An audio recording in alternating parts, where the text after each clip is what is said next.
Hello കൂട്ടുകാരെ, പുതിയൊരു വീഡിയോയിലേക്ക് എല്ലാവർക്കും സ്വാഗതം. ഇന്നത്തെ വീഡിയോ നമ്മൾ ഡിസ്കസ് ചെയ്യാൻ പോകുന്ന ടോപ്പിക് ഗൂഗിൾ പേയിലെ ട്രാൻസാക്ഷൻ ഡിലീറ്റ് ചെയ്യുന്നത് എങ്ങനെയെന്ന് നോക്കാം. മാക്സിമം എല്ലാവർക്കും ഹൈഡ് ചെയ്യാൻ അറിയാമായിരിക്കാം, എന്നാൽ ആ ട്രാൻസാക്ഷൻ ഡിലീറ്റ് ചെയ്യാനും സാധിക്കും. അപ്പോൾ ഇന്നത്തെ വീഡിയോ നമുക്ക് ഗൂഗിൾ പേ ട്രാൻസാക്ഷൻ ഡിലീറ്റ് ചെയ്യുന്നത് എങ്ങനെയെന്ന് നോക്കാം. ഓക്കെ, വീഡിയോ യൂസ്ഫുൾ ആയിരുന്നാൽ മറക്കാതെ ലൈക്ക് ചെയ്യുക. കൂടാതെ നമ്മുടെ ചാനൽ ഫസ്റ്റ് ടൈം വിസിറ്റ് ചെയ്യുന്നവരാണെങ്കിൽ ചാനൽ സബ്സ്ക്രൈബ് ചെയ്ത് തൊട്ടടുത്ത് കാണുന്ന ബെൽ ബട്ടൺ പ്രസ് ചെയ്ത് ആൾ കൊടുക്കുക. ഓക്കെ, ഇനി നമുക്ക് വീഡിയോയിലേക്ക് കടക്കാം. ഇതിനായി ഫസ്റ്റ് നമ്മുടെ മൊബൈലിൽ ഗൂഗിൾ പേ ഓപ്പൺ ചെയ്യാം. ഇപ്പോൾ ഗൂഗിൾ പേ ഹോം പേജ് ഓപ്പൺ ആയിട്ടുണ്ട്. ഇവിടെ നമുക്കൊരു ട്രാൻസാക്ഷൻ ഹൈഡ് ചെയ്യണമെങ്കിൽ ആ ട്രാൻസാക്ഷൻ ഒന്ന് ലോങ് പ്രസ് ചെയ്യുമ്പോൾ ഹൈഡ് ഫ്രം ദിസ് സ്ക്രീൻ എന്ന് കാണാൻ സാധിക്കും. അപ്പോൾ തന്നെ ആ ട്രാൻസാക്ഷൻ ഹൈഡ് ആവുകയും ചെയ്യും. എന്നാൽ ട്രാൻസാക്ഷൻ ഡിലീറ്റ് ചെയ്യേണ്ട ഓപ്ഷൻസ് ഡയറക്റ്റായിട്ട് ഒന്നും കാണാൻ സാധിക്കില്ല.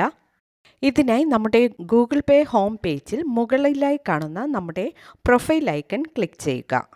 നെക്സ്റ്റ് പേജിൽ ഇവിടെ ഒരുപാട് ഓപ്ഷൻസ് കാണാൻ സാധിക്കും. ഇതിൽ നമുക്ക് മാനേജ് ഗൂഗിൾ അക്കൗണ്ട് എന്ന ഓപ്ഷന് മുകളിലായി കാണുന്ന സെറ്റിംഗ്സ് ഓപ്ഷൻ ക്ലിക്ക് ചെയ്യാം. സെറ്റിംഗ്സ് പേജിൽ കാണുന്ന പ്രൈവസി ആൻഡ് സെക്യൂരിറ്റി എന്ന ഓപ്ഷൻ ക്ലിക്ക് ചെയ്യാം. നെക്സ്റ്റ് പേജിൽ കാണുന്ന ഫസ്റ്റ് ഓപ്ഷനായ ഡേറ്റ ആൻഡ് പേഴ്സണലൈസേഷൻ എന്ന ഓപ്ഷൻ ക്ലിക്ക് ചെയ്യാം.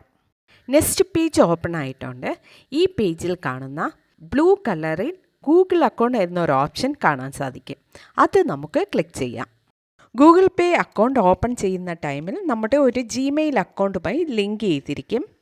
അതാണ് ഇവിടെ ഗൂഗിൾ അക്കൗണ്ട് ഓപ്ഷൻ കാണാൻ സാധിച്ചത്. ഇപ്പോൾ നെക്സ്റ്റ് പേജ് ഓപ്പൺ ആയിട്ടുണ്ട്. ഈ പേജ് ഒന്ന് സ്ക്രോൾ ഡൗൺ ചെയ്യുക. ഇപ്പോൾ നമ്മൾ ഗൂഗിൾ പേ വഴി ചെയ്തിട്ടുള്ള ട്രാൻസാക്ഷൻസ് എല്ലാം ഇവിടെ കാണാൻ സാധിക്കും.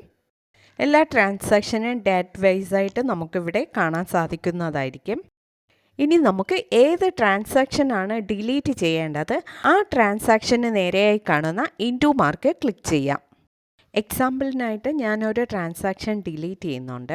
അതിനായി ആ കാണുന്ന ഇൻടു മാർക്ക് ക്ലിക്ക് ചെയ്യുന്നു. നെക്സ്റ്റ് ഈ കാണുന്ന ഡിലീറ്റ് എന്ന ഓപ്ഷൻ ക്ലിക്ക് ചെയ്യുന്നു. ഇപ്പോൾ താഴെയായി ഡിലീറ്റ് നൗ ആൻഡ് ക്യാൻസൽ എന്ന രണ്ട് ഓപ്ഷൻ കാണാൻ സാധിക്കും. നമുക്ക് ഡിലീറ്റ് എന്ന ഓപ്ഷൻ ക്ലിക്ക് ചെയ്യാം.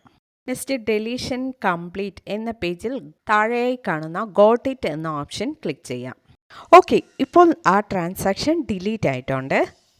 ഈ മെത്തേഡ് യൂസ് ചെയ്താണ് നമ്മൾ ഗൂഗിൾ പേ ട്രാൻസാക്ഷൻ ഡിലീറ്റ് ചെയ്യേണ്ടത്.